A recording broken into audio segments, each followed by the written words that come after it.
symptom of something a little more serious. He hesitated a moment, and I could tell he was choosing his words carefully.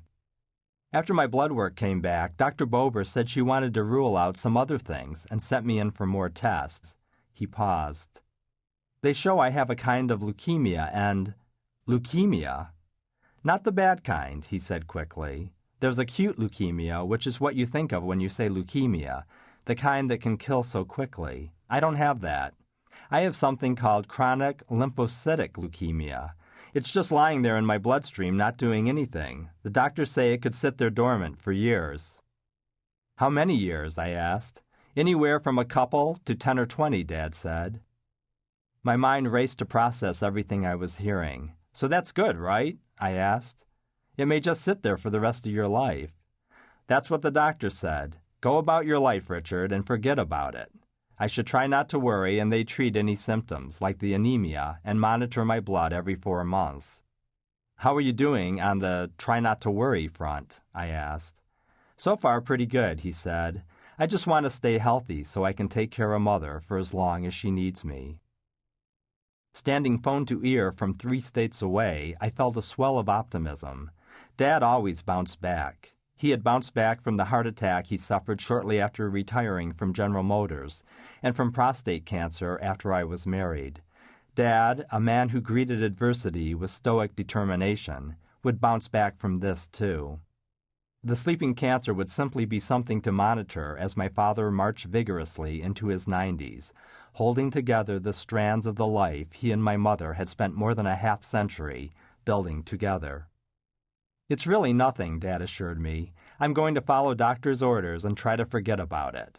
That's when I asked, Dad, what can I do? Not a thing, he insisted. I'm fine, really. Are you sure? I asked. Absolutely, he said, and then added the one request that was so deeply important to him, the one thing that seemed so simple and effortless, and yet the one I had such difficulty delivering to him. Just keep me in your prayers, he said. Part 1. Growing Up. Chapter 1. Wake up, little sleepyheads. The voice drifted through the ether. Wake up, boys! Today we leave on vacation. I opened one eye to see my mother leaning over my oldest brother's bed across the room. In her hand was the dreaded feather. Time to get up, Timmy, she coaxed and danced the feather tip beneath his nostrils. Tim batted it away and tried to bury his face in the pillow, but this did nothing to deter Mom, who relished finding innovative ways to wake us each morning. She sat on the edge of the bed and fell back on an old favorite. Now, if you don't like Mary Kathleen McGurney just a little bit, keep a straight face, she chirped cheerily.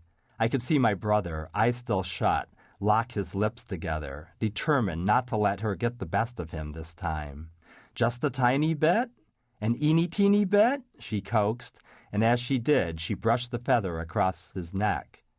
He clamped his lips tight and squeezed his eyes shut. Do I see a little smile? Oops, I think I see just a little one. You like her just a tiny bit, don't you? Tim was 12, and loathed Mary Kathleen McGurney as only a 12-year-old boy could loathe a girl known for picking her nose so aggressively on the playground it would bleed, which was exactly why my mother had picked her for the morning wake-up ritual. Just a little? She coaxed, flicking the feather across his cheek and into his ear until he could take it no more. Tim scrunched his face into a tortured grimace and then exploded in laughter. Not that he was amused. He jumped out of bed and stomped off to the bathroom. One victory behind her, my mother and her feather moved to the next bed, and my brother Michael, who was 9 and equally repelled by a girl in his class. Now, Mikey, if you don't like Alice Treewater just a smidgen, keep a straight face for me. She kept at it until she broke his resolve. My sister Mary Jo, the oldest of us 4, no doubt had received the same treatment in her room before Mom had started on us boys. She always went oldest to youngest. Then it was my turn. Oh, Johnny boy, she called and danced the feather over my face. Who do you like? Let me think. Could it be Cindy Ann Selahowski? I grimaced and burrowed